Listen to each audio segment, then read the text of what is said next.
বাণিজ্য উপদেষ্টা শেখ বশিরউদ্দিন বলেছেন, কোনোভাবেই পরিবেশ দূষণকারী প্লাস্টিকের ব্যবহার করতে দেয়া হবে না।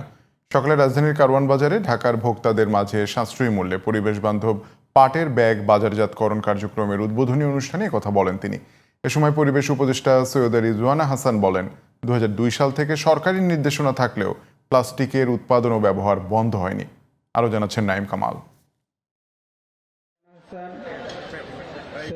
পলিথিন ফেলে দিন, পাটের ব্যাগ হাতে নিন স্লোগানে রোববার সকালে রাজধানীর কারওয়ান বাজারে আনুষ্ঠানিকভাবে উদ্বোধন করা হয় পাটের ব্যাগ বাজারজাতকরণ কার্যক্রমের।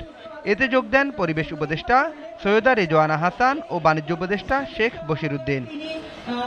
প্লাস্টিকের বিকল্প হিসেবে পাটের ব্যাগই সবচেয়ে কার্যকর সমাধান উল্লেখ করে পরিবেশ উপদেষ্টা বলেন, ক্রেতাদের উৎসাহিত করতে ভর্তুকি দিচ্ছে সরকার।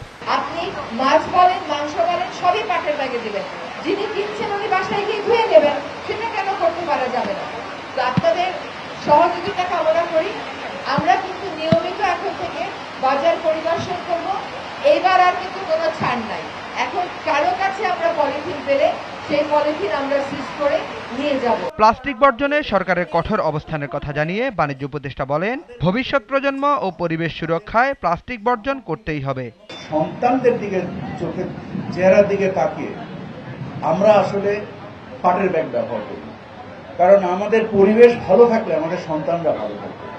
তো আমি আশা করি যে এটাকে সুলভ করার উদ্দেশ্যে, প্রতিযোগী করার উদ্দেশ্যে যা করার সবই পাট মন্ত্রণালয় করবে। সচেতনতা বাড়ানো গেলে ভোক্তারা প্লাস্টিক বাদ দিয়ে পরিবেশ বান্ধব পণ্য ব্যবহারে অভ্যস্ত হয়ে উঠবে উল্লেখ করেন বক্তারা।